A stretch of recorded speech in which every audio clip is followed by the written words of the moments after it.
Bienvenidos a un programa más en el Templo del Tusitú. ¿Qué tal? ¿Cómo están? Muy buenas noches. Una disculpa por estas fallas técnicas que se presentaron por la lluvia, por las situaciones de la limpieza, que jalaron aquí unos cables y no nos dimos cuenta que estaban desconectados. La alimentación de los micrófonos. Ok, muy buenas noches. Para mí es un placer tener nuevamente temas para vivir la fe en Dios en momentos de pandemia, de crisis, de contingencia. Tengo al padre José Luis Bautista, que muy amablemente aceptó la invitación para acudir a la cabina del Tusitú, platícame de ti ya. Es coordinador arquidiocesano de la Pastoral de la Salud y está aquí con nosotros. Padre, algunas palabras, por favor, para nuestros seguidores. Muy buenas tardes a usted, doctor, por la invitación y a los que nos están escuchando.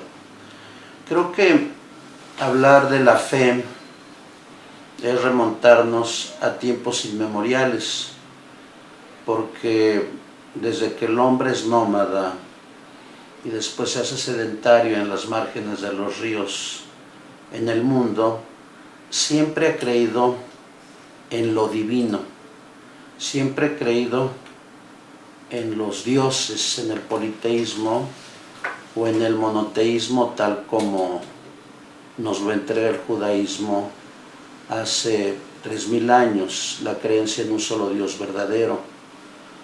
Es por eso que en estos tiempos que nos toca vivir es importante clarificar los términos. Okay. El gran papa que tuvimos emérito, Benedicto XVI, 3 años antes de renunciar al pontificado, en el 2013, él preparó un triduo de 3 virtudes que toda religión seria debe de tener: la fe, la esperanza y la caridad. Pero empezó por la caridad. Dios es amor. Después por la esperanza, salvados por la esperanza, y al final hizo el boceto de la luz de la fe que concluyó el Papa Francisco. Y es interesante el planteamiento etimológico que hace el Papa Benedicto en el primer capítulo. ¿Qué significa la palabra fe? Viene del hebreo gemuná y esta de jamán, que significa sostener. En griego, pisteuo, que significa estar firme. Y en latín, fidelitas, que significa fidelidad. Por tanto, si yo considero que la fe es sostenerme en Dios solamente, luego entonces, cuando tú y yo, cuando usted y yo tenemos una experiencia de Dios, una experiencia que brota desde nuestra niñez o desde nuestra juventud o desde la ancianidad, sí, pero una experiencia marcada por el encuentro de lo divino con lo humano, del encuentro de saber que Dios Padre nos ha amado tanto que nos ha enviado a su Hijo para que sea instrumento de propiciación, para que muera, más bien para que se encarne, predique, muera, resucite. Okay. Pero claro, esto tiene que estar en las fibras más sensibles de lo que yo creo, porque en todas las religiones serias, el islamismo, el judaísmo, el cristianismo y las iglesias reformadas del 16, hay 3 estructuras: creer, celebrar y vivir. Para el pueblo judío, la Tánaca; para nosotros los cristianos, junto con los ortodoxos, la Biblia. ¿En quién creo? ¿Cómo lo celebro? Los judíos en su sinagoga, los musulmanes en la mezquita, nosotros en el templo, porque en la iglesia somos todos los bautizados. Y lo celebro en los sacramentos, cuando me acerco a la confesión, cuando voy a la Eucaristía, cuando rezo laudes, cuando rezo vísperas, o cuando hincado ante el Santísimo musito una oración que brota de lo más íntimo de mi corazón. Creo, celebro y cómo lo vivo, con la congruencia de lo que me pide Dios. Cuando se rompe la congruencia entre lo que yo creo y lo que no vivo, es indudable que no tengo fe. Su Santidad el Papa Benedicto XVI, en su segundo tomo, Jesús de Nazaret, afirma: hay una corriente alemana que dice sintéticamente lo siguiente: si Dios es todopoderoso, bastaba que Él dijera antropomórficamente, la humanidad se va a salvar, y la humanidad se hubiera salvado. Ahora bien, ¿por qué Dios escoge la muerte de su Hijo para redimir a una humanidad pecadora? Dice su Santidad por dos motivos. Primero, para enseñarnos la experiencia que solo los seres humanos, hombre y mujer, tenemos: el dolor moral o el dolor físico. A ver, algo interesante. Entonces yo como ser humano no puedo, o sea, ya comprendí. A ver, cabe mencionar que yo hace ya unas semanas estoy hablando de la fe. Ok, la entendía mal. Está bien, no pasa nada.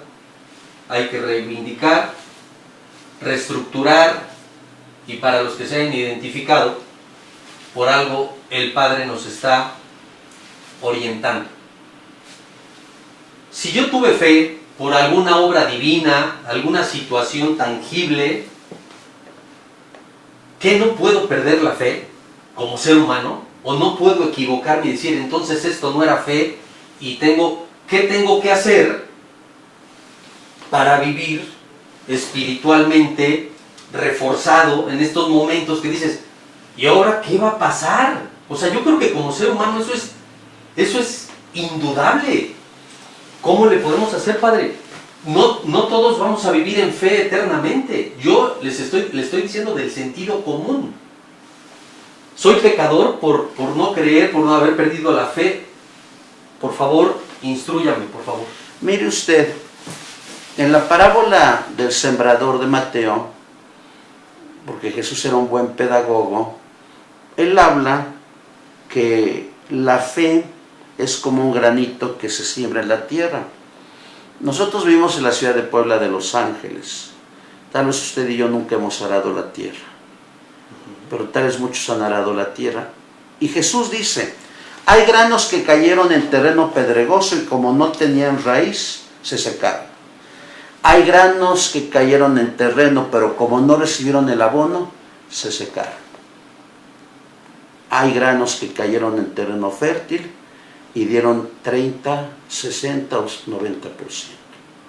Y cuando los apóstoles le preguntan, explícanos la parábola, dicen, miren, hay granos que caen en los fieles, pero como no tienen constancia, no tienen raíces y las seducciones del mal les preocupan, la riqueza y el poder, se dejan seducir y prefieren los bienes de este mundo a los bienes eternos.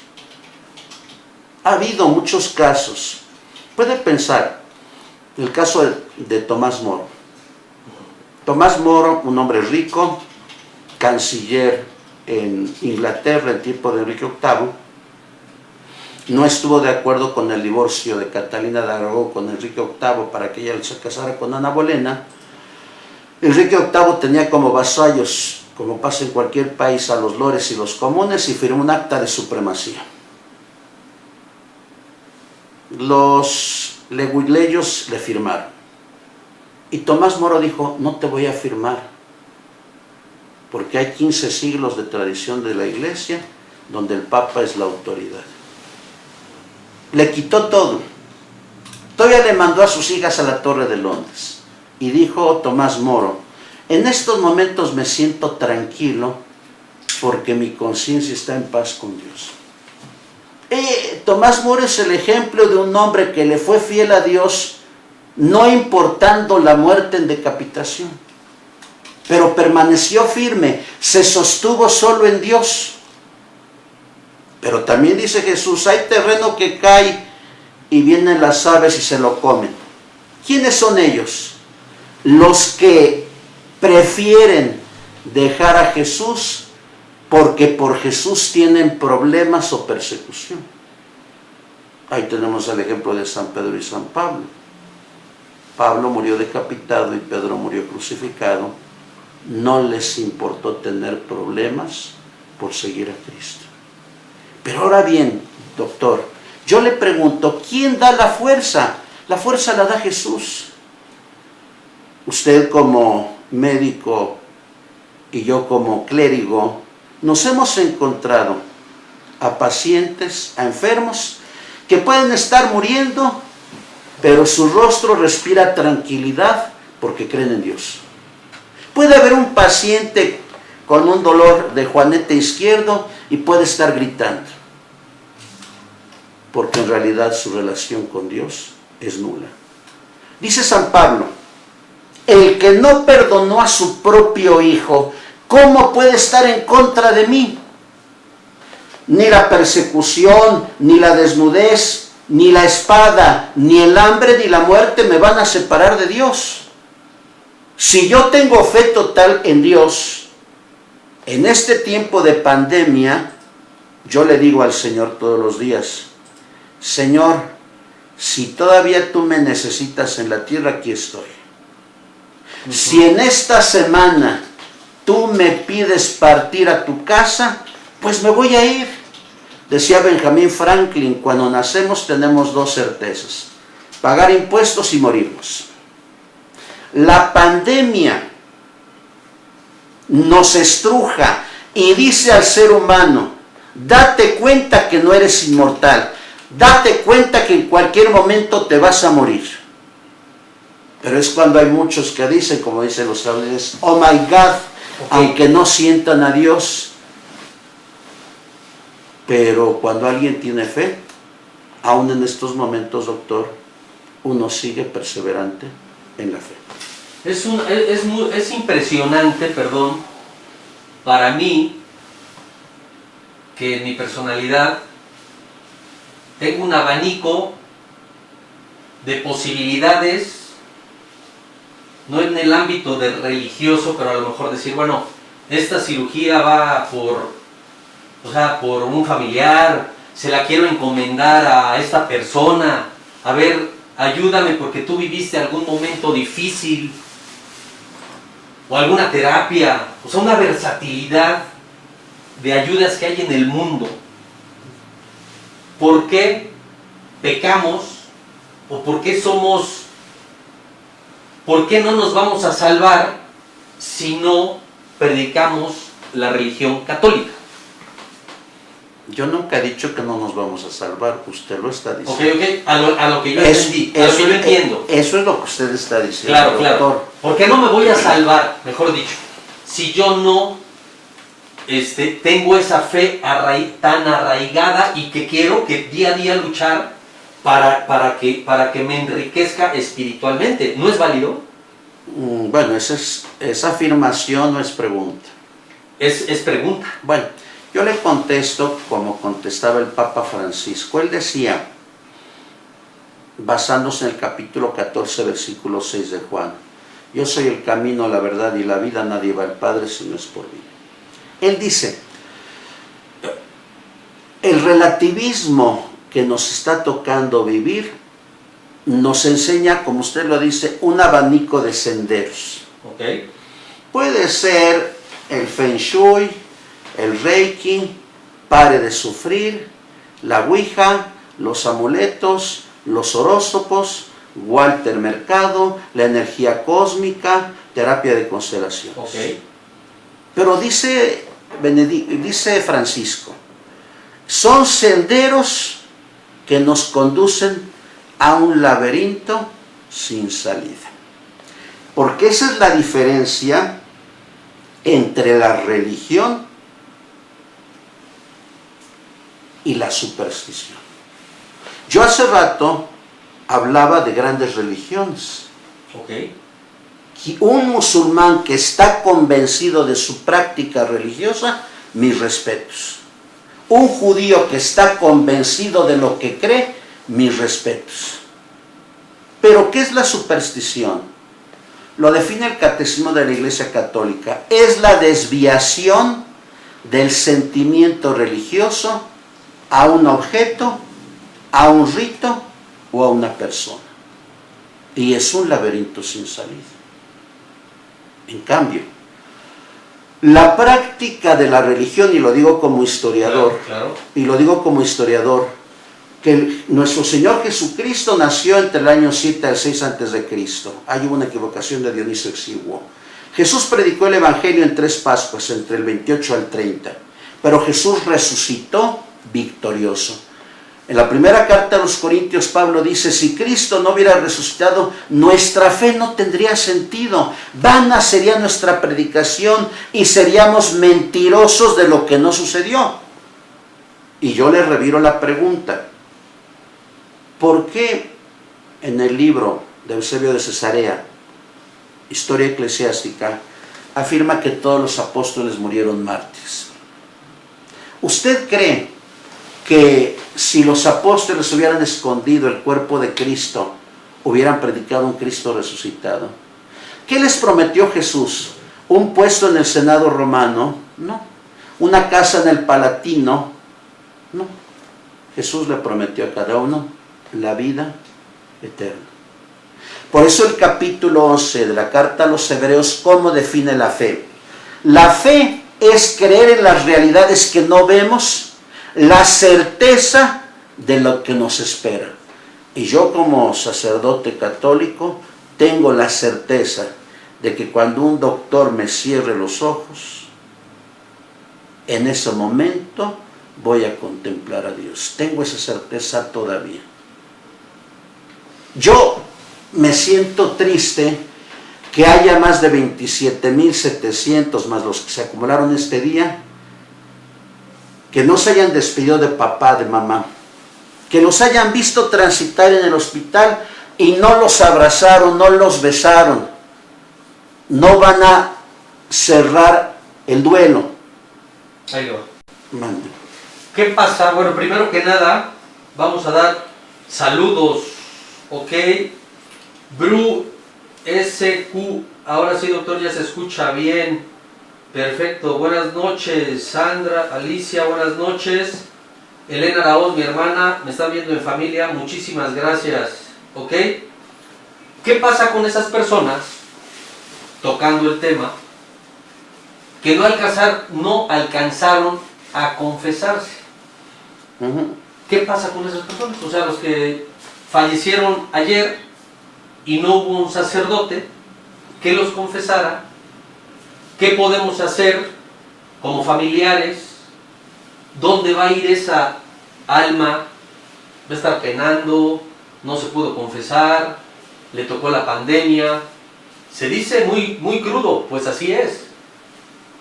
¿Qué pasa, padre? Mire, si usted lee el derecho canónico, la práctica que se da desde el siglo XIV es confesarse por lo menos una vez al año. Okay. Si alguien se confesó el año pasado, don Víctor, recurriendo al canon 901, parágrafo 2, dijo, en tiempo de desastre, el 22 de marzo, en todas las misas van a dar la absolución general. La absolución general que será válida hasta que concluya la pandemia. Por eso es que la conciencia nuestra está tranquila. Imagínense, 10 sacerdotes, colegas míos en la diócesis, desde el 20 de abril hasta el domingo pasado, han muerto. Imagínense, usted sabe que para que uno sea clérigo después del bachillerato tiene que pasar 10 años. 4 de filosofía, 4 de teología y 2 de servicio. Y aquellos sacerdotes, algunos jóvenes, yo creo que tal vez cuando todavía tenían conciencia, creyeron lo que celebraban. Entonces, aquí no hablamos de lo que dice la mano peluda o cañitas, no, almas en pena, no. Dice el Papa Benedicto XVI en su libro Escatología, que se sigue siendo texto en la Universidad Gregoriana. Cuando una persona muere, inmediatamente va a la presencia y al juicio particular de Dios. Todos. Porque imagínense, dice Ireneo de León, todos los que creemos en Cristo y aquellos que no creen pero que son virtuosos, bastaba que Cristo hubiera derramado una gota de sangre para que todos se salvaran. Por eso Benedicto dice, ¿por qué Cristo sufrió? Para hacer entender a toda la humanidad que algún día nosotros vamos a sufrir. No sabemos, doctor, ni usted ni yo, con qué género de muerte vamos a glorificar a Dios. No sabemos si estemos en terapia intensiva, que a decir de un amigo mío que es epidemiólogo, dicen que es la antesala de la muerte. No sabemos si vamos a vivir un accidente con una enfermedad prolongada. No sabemos en ese momento si el tentador nos va a poner una prueba para no creer en Dios, porque el tentador trabaja. El tentador trabaja en un médico cuando no es ético. El tentador trabaja en un sacerdote cuando no es congruente en su celibato sacerdotal. El tentador trabaja en un estudiante cuando es flojo y cuando exprime a sus papás. El tentador trabaja cuando un secretario de salud no estableció políticas públicas eficaces para que la pandemia no se extendiera. A ver. Esto es bien importante, es muy interesante este tema, de verdad es impresionante, es con todo respeto. Hay algunas dudas, algunos temas que yo los manejo con algún paciente, con algún amigo, algún familiar, y que en este momento las estoy externando, son del sentido común, porque habemos muchos que no llevamos como debe de ser una religión, y ahorita es el momento de cuestionar al Padre y decir, ¿sabe qué? Entonces estoy haciendo mal, ¿o qué? ¿A dónde me voy a ir, no? Entonces, dice Alejandra Gatica, está diciendo que la religión que él está profesando es la única verdadera. Está diciendo que su religión es la única que lleva el camino hacia el Padre. Solo para aclarar mi duda, Alejandra Gatica le comenta eso, padre. Se ve que no estaba escuchando bien, Alejandra. Yo nunca he dicho eso. Yo simplemente dije que lo que yo creo, lo vivo. Y yo respeto, como dije, el que es musulmán, el que es de las iglesias reformadas. Si ellos lo creen, qué bueno. Ok. Espero que haya quedado. Sí, yo nunca, o sea, que no me hagan decir palabras que yo no he dicho. A ver, padre, no podemos ocultar ni tapar el sol con un dedo. Esto es, necesito aprovechar tribuna. Hay muchas teorías conspirativas, de conspiración, respecto a la pandemia, a la contingencia, al coronavirus. Y se habla de varias situaciones: económica, moneda universal, sexuales, ya prácticamente todas las tendencias sexuales o el tipo de atracción sexual ya se tiene que permitir. Esto es como suposiciones. Y viene una muy importante: ¿qué hay de una religión universal? Está perdiendo fuerza el catolicismo, la Iglesia Católica. Esto lo he escuchado ya muchas veces. ¿Qué hay de eso, padre? Una religión universal. Mire usted, yo le recomendaría al auditorio y a usted que leyeran un documento que brota del trabajo común teológico de varios religiosos a nivel mundial, que se llama Jesucristo, portador del agua de la vida. Esta Comisión Teológica Internacional engloba el trabajo de las religiones y habla precisamente de lo que un grupo esotérico que engloba, que combina distintas aportaciones del mundo, desde Zoroastro, Persia, siglo V, hasta el gnosticismo, siglo I de la era cristiana, y que lo ha englobado en lo que se denomina la nueva era. Okay. Se ha acabado la era de Acuario, ahora viene la era de Piscis, y donde se habla de una religión sin fronteras. Chopra es uno de los autores que considera esto, donde se habla de una espiritualidad universal, donde se habla que Dios no redime los pecados, donde se habla que tú puedes ser lo que quieras. Algunos coaching, que por cierto cobran muy caro, te llegan a decir, no importa lo que hagas, si eso te causa placer, hazlo. Imagínense, si yo le planteo a todos, haz lo que quieras porque no tendrás culpa, pues eso le agrada a mucha gente. Pero en cambio, si yo hablo de principios universales anteriores al cristianismo, quienes hayan leído el pensamiento de Confucio y de Lao Tse, podrán entender la práctica de la virtud sobre el vicio. Si ustedes han leído los anales del Libro de los Muertos, ahí se habla de la balanza donde va a vencer la virtud sobre el vicio.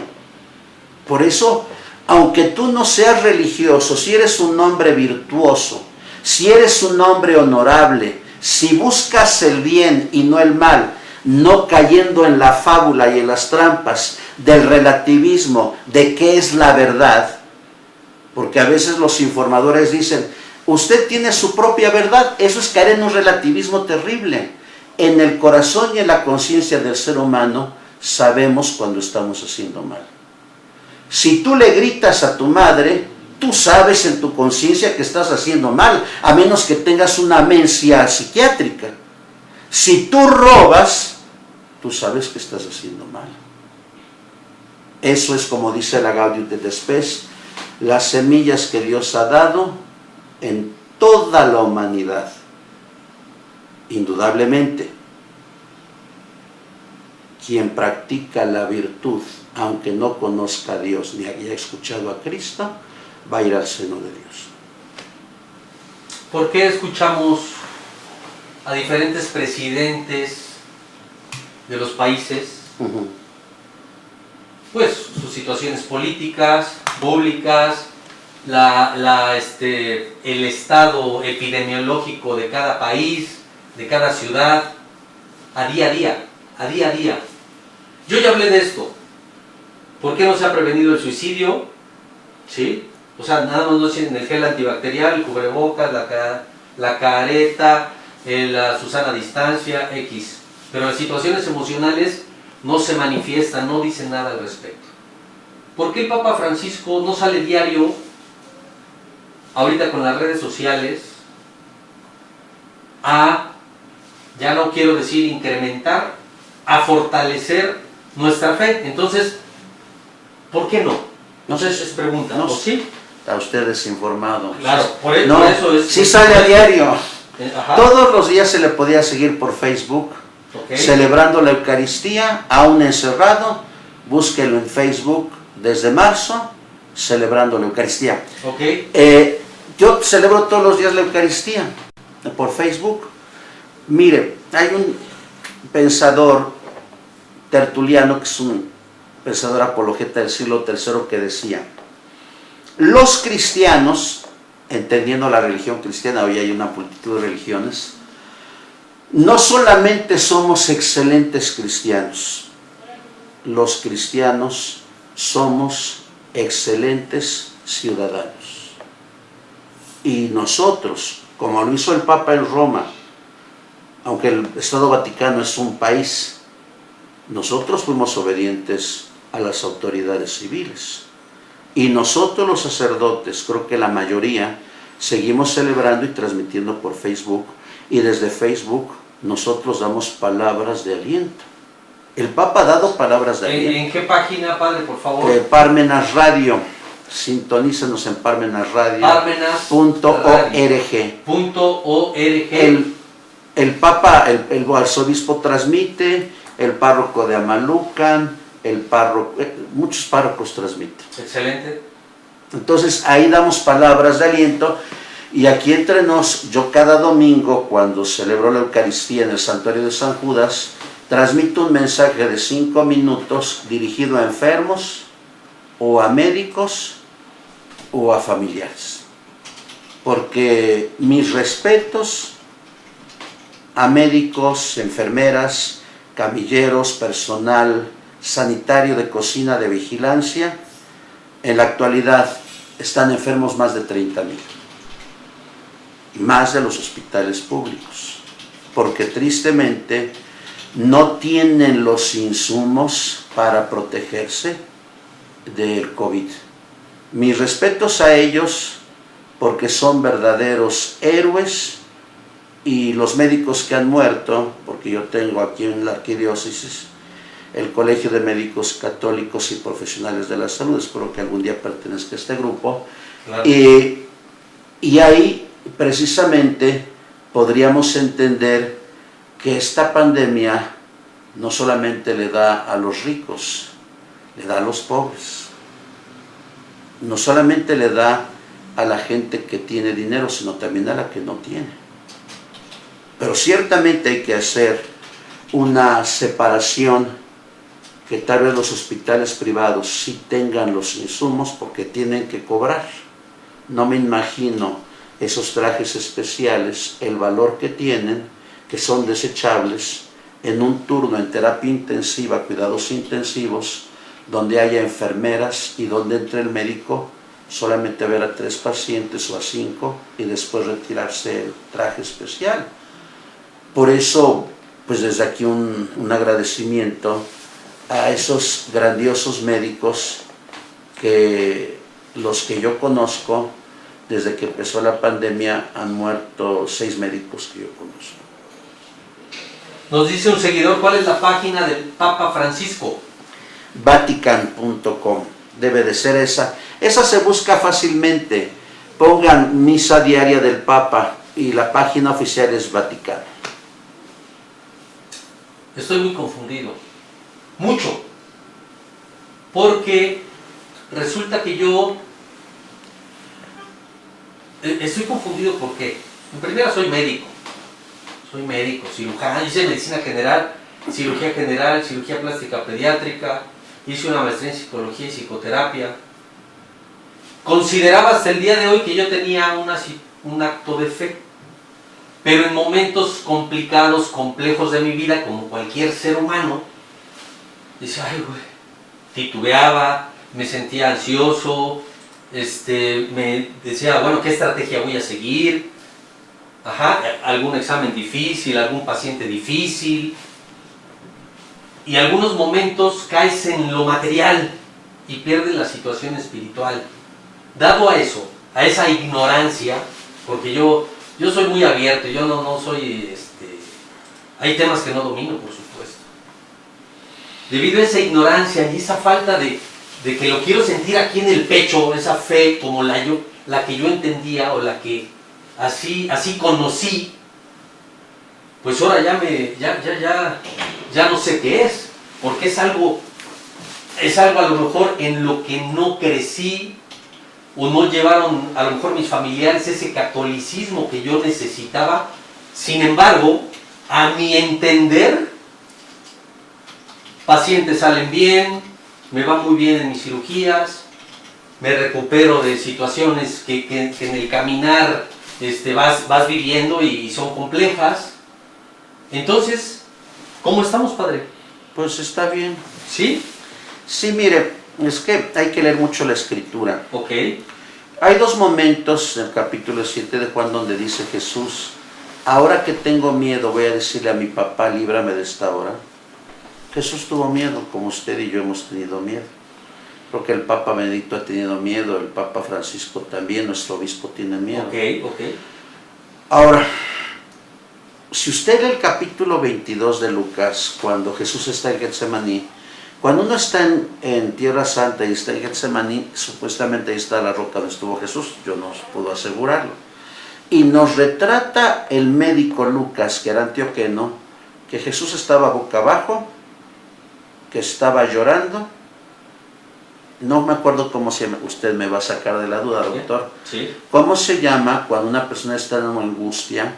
No angustia, el último momento de la muerte, agonía. Ok. Y puede brotar de su frente gotas de sangre. Hay una palabra médica. Bueno, ¿y qué es lo que le está diciendo? Jesús está llorando. Capítulo 11 de Juan. Jesús llora por su amigo Lázaro, como usted y yo hemos llorado. Cuando decimos, ¿qué va a pasar acá? Por eso yo digo que está en el camino humano, como yo y como los que nos están escuchando. Pero como cuando yo he dado una plática ante 500 personas, yo les he dicho, la fe de ustedes no es igual. Porque tal vez algunos solamente nos la transmitieron en el catecismo, otros crecimos en la juventud, otros en la madurez, pero eso depende de cada quien. Imagínese, doctor, cuando yo explicaba en la HR la vida del Papa Benedicto XVI, yo decía, Benedicto XVI dio clases en las 6 mejores universidades de Alemania, que son públicas: Freising, Münster, Tubinga, Múnich, Ratisbona. Y en Europa se enseña teología, Sí, claro. como licencia y como doctorado. Y aquí, por la situación histórica, a veces plagada, llena de mentiras, nos han hecho creer muchísimos maestros que ser católico o ser evangélico o ser testigo o ser religioso es cosa de ignorantes. Y ya lo tenemos aquí en el chip cerebral. Cuando Benedicto beatificó a Henry Newman, el único maestro de Oxford que ha sido beatificado, dijo, Henry Newman, estudiando simplemente la historia, consideró que el anglicanismo fue abuso de poder de Enrique VIII. Y él se regresó al catolicismo. Pero ¿qué es lo que le pasó? Los anglicanos lo expulsaron. Pero como Newman era de ideas progresistas, los católicos no lo aceptaron. Y quedó así a la mitad. Y dijo Benedicto, en la actualidad tal vez no nos crucifiquen, pero nos excluyen, nos ridiculizan y nos ironizan. Por eso hay muchos obispos ya no hablan, porque los medios se echan encima de ellos. ¿Qué puedo hacer? Ahí le va. Para no hacer plural el comentario. ¿Qué puedo hacer si yo estoy en mi recámara y mi cuerpo, mi alma, dice, no manches, ya no puedo con esto, soy pecador, ya cometí muchos errores en mi vida? ¿Cómo me puedo acercar sin que me vayan a regañar? Es real esto. Porque si vas al psicólogo y eres no sé qué, vas al psiquiatra y no sé cuánto, crees en las cartas y eres un ignorante, crees en el tarot y ya eres burro.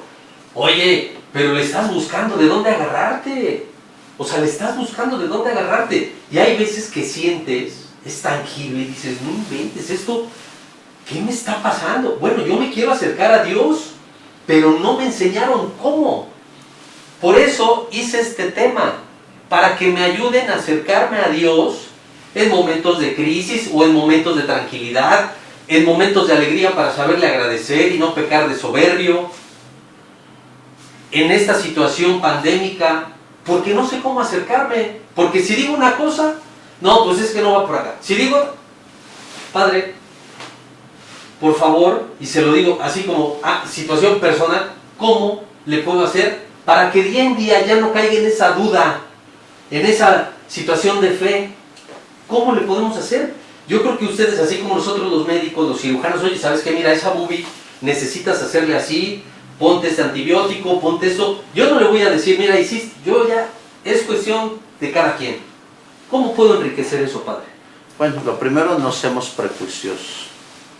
¿Ok? Piense usted en San Ignacio de Loyola, que nunca se confesó, y cuando empezó a leer la vida de Cristo, escrita por un cartujo, se fue a Montserrat y le pidió al padre Chanona que lo escuchara mucho tiempo. ¿Ok?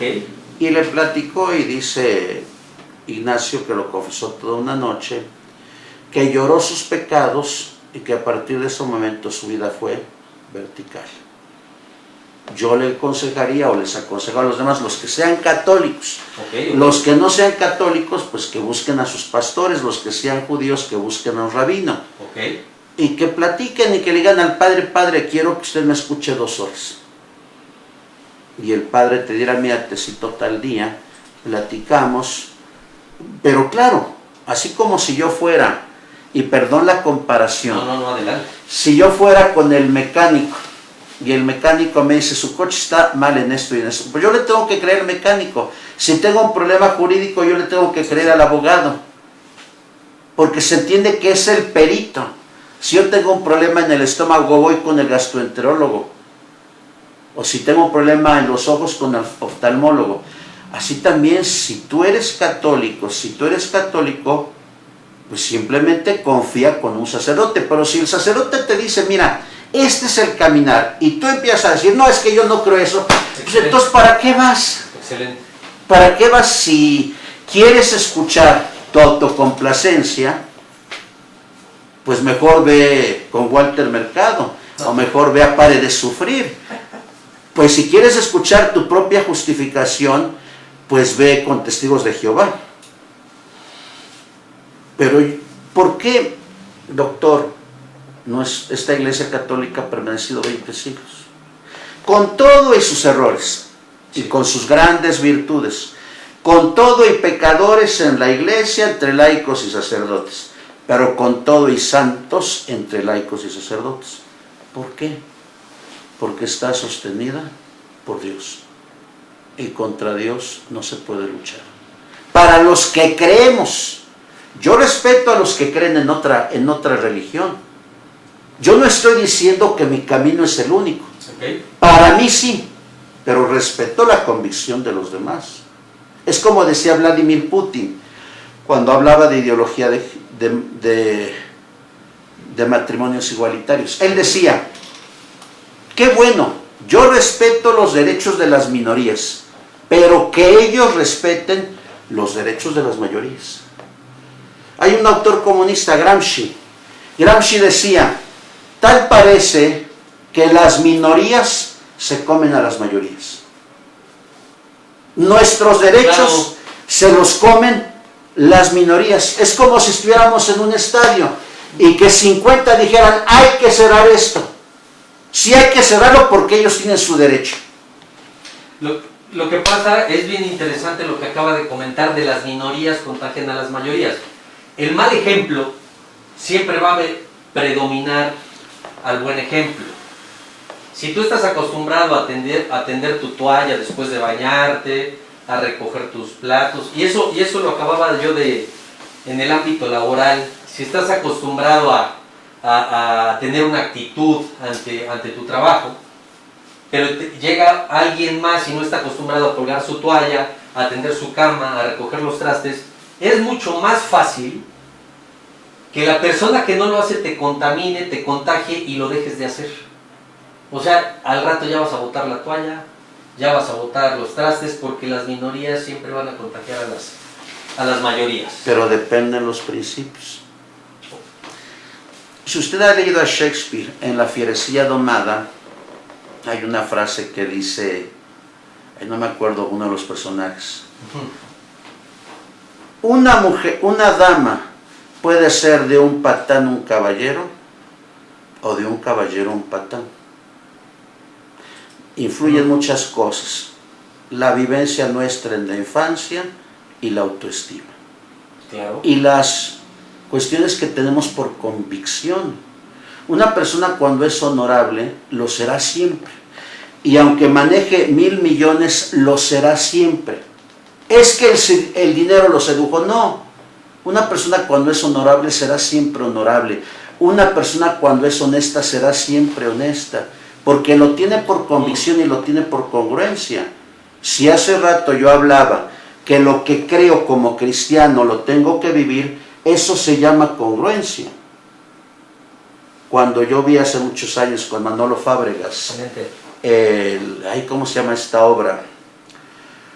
El Hombre de la Mancha, usted se ha de acordar, con fe lo imposible alcanzar, al mal combatir sin temor, luchó hasta el último aliento por ser siempre fiel a su ideal. Y nosotros hemos perdido los ideales. Mucha gente es pragmática. Ahí nos quedamos. A ver, Alejandra Gatica, Jeremías 33:3, ya nos vamos a ir. Clama a mí y yo te responderé, escrito más. Elena Araoz, toda la razón al Padre buscamos en donde nos acomoda. Y sí tienes razón. La fe es un trabajo diario. Resulta que cuando yo termino cirugía plástica, pues yo plasmé en los pacientes lo que había aprendido. Para mí fue ese giro a la modernidad fue complejo, que máquinas de cavitación, que hidrolipoclasia, que radiofrecuencia, que ya puedes poner un relleno, que ya puedes poner botox, rejuvenecimiento facial con ultrasonidos. Entonces tuve que cambiar o que implementar esas técnicas a mi tratamiento quirúrgico. En pocas palabras, me voy modernizando. Padre, la iglesia se ha ido modernizando, se ha estancado. ¿Qué ha pasado con estas redes sociales, con memes que ya ves y dices, oye, no inventes de Dios, un meme de Dios? ¿Cómo toma eso la iglesia? ¿Qué pasa? Insisto, yo siempre he respetado a los demás, pero así como respeto, quiero que respeten lo que yo creo. Pues si alguien no lo respeta, pues allá. Yo no le haré el mayor caso porque es echarle más fuego. ¿Se ha modernizado la iglesia? La iglesia se ha subsistido 20 siglos, es que siempre ha estado a la par con la modernidad. El detalle es que la modernidad no quiere vivir en los planteamientos de la congruencia. Ok, perfecto. Muy bien, padre, unas últimas palabras respecto, en lo personal, ¿qué le ha dejado esta pandemia? ¿Cuál ha sido su estrategia como ser humano ante esta contingencia, hasta esta crisis devastadora económica, de salud, emocional, de todos los sentidos? Para mí y para la gente que nos está viendo, ¿cómo lo ha tomado usted? Con mucha fe. Yo les he dicho a los fieles que no tomemos los que podemos quedarnos en casa como un encierro, como un confinamiento. Tomemos esto como un largo retiro espiritual, donde nos retroalimentemos de Dios, dejando a un lado, eso sí, la televisión, la pantalla, Netflix. Decía el Papa Francisco, apaga tu tele y abre la Biblia. Cierra tu celular y lee el Evangelio, que nos da palabras de vida eterna. Si uno pudiera leer el Evangelio, tal vez alguien ha leído a Harry Potter o a Caballo de Troya, pero nunca ha leído el Evangelio. Tal vez yo podría decir dos frases del Evangelio, capítulo 7, versículo 12. Trata a los demás como quisieras que te trataran a ti. No habría abogados si cada quien hiciera eso. O cuando a Jesús le preguntan cuál es el mandato más grande, Mateo capítulo 22, él junta dos citas, Deuteronomio 6:5 y Levítico 19:18. Ama a Dios con inteligencia, alma, mente y corazón. Ámalo totalmente, solo a tu Dios. Excelente. No a Martín Valverde, no la ouija, no la carta astral, no el tarot. Pero eso sí, con ese mismo amor ama a tu prójimo como a ti mismo. Y si vemos, junto con el flagelo de la epidemia, hay otros dos flagelos. La crisis económica que no se menciona en los discursos y la crisis de seguridad que tenemos, donde ya nos hemos acostumbrado a cerca de 3,000 muertos por mes. Ya nos acostumbramos a eso. Donde tal parece que las autoridades están ahorcando al pueblo para que llegue a una crisis económica. Y como decía Juan Jacobo Rousseau, un pueblo con hambre es un animal irracional. Tal vez usted y yo podamos comer, pero a mí me da tristeza que hoy digan en la radio, les doy un día para pintar su casa, pero denme una despensa. Y si esa persona, ese papá y esa mamá no tiene que comer, ¿qué va a hacer? Pues va a robar. Claro. Por eso yo espero que creamos un poquito más en Dios, que robustezcamos nuestra fe en la lectura de la palabra de Dios, en la vida de oración, en la vida de meditación, y busquemos en Facebook alguna misa, porque yo les aseguro que a nivel nacional, por lo menos, hay unas 800 misas que se transmiten en todas las arquidiócesis. Híjole, grandiosas palabras, de verdad, muchas gracias, Padre José Luis, muchísimas gracias. Creo que el programa, en lo personal, que primero que nada, híjole, la información pues directamente viene hacia mí, logró su objetivo, vivamos la fe en Dios en tiempos de crisis, no cómo aumentar la fe. Si quisimos aumentarla, a lo mejor es porque nunca la hemos tenido. Ya me dejó la moraleja. El padre ya me dejó mucho que leer, porque si no voy a salir como Peña Nieto, que me pregunta los 3 libros que han marcado mi vida y me voy a equivocar. Ya me dejó mucho que leer. Es impresionante eso que dice de la congruencia y de trata al de enfrente como quieres que te trate. Me quedo con eso. ¿Puedo decir unas por últimas supuesto, 3 por palabras? Supuesto, padre, por supuesto. Mire usted, dice el Papa Benedicto, si Cristo sufrió, es para que los seres humanos entendiéramos que vamos a sufrir. Hay una bellísima carta apostólica que escribió después de que intentó matarlo el poder de la KGB por Mohamed Ami Alka el 13 de mayo del 81, y se llama Salvifici Doloris, el sentido cristiano del sufrimiento humano. ¿Cómo voy a entender mi sufrimiento? Hoy muchos han muerto en hospitales COVID. ¿Cuál fue la cama de Cristo? La cruz. Hoy muchos tuvieron por lo menos un médico y una enfermera a su lado. ¿Quiénes fueron los enfermeros de Cristo? Los verdugos que lo clavaron y que lo flagelaron.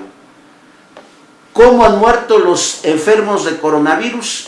Pues tal vez no les hicieron un funeral, los incineraron. Pero ¿cómo murió Cristo?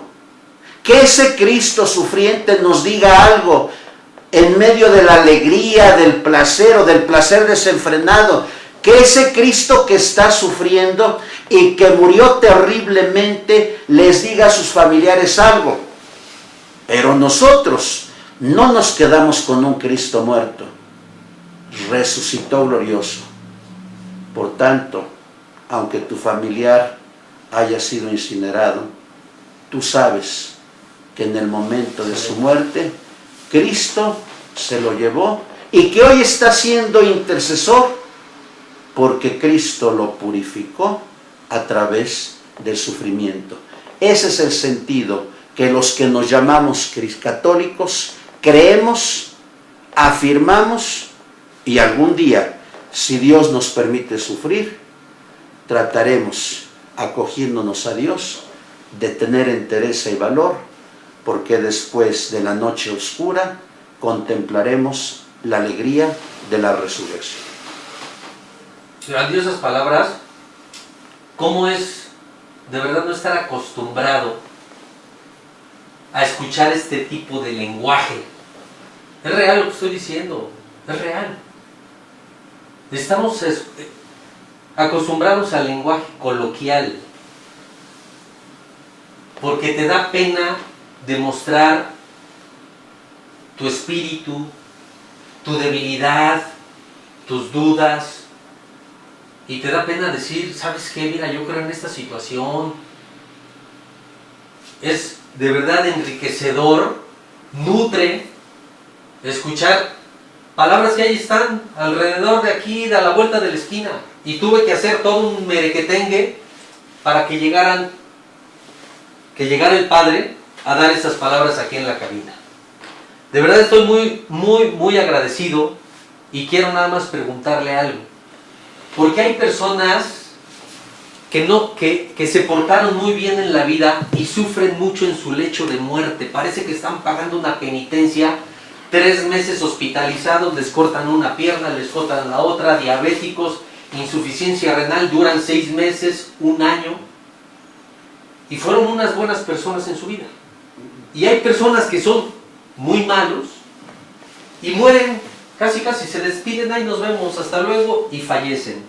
¿Tiene algo que ver esta situación con obra de Dios? Ya se lo contestas un momento implícitamente. Sí, del sufrimiento. El ejemplo lo tenemos en Jesús.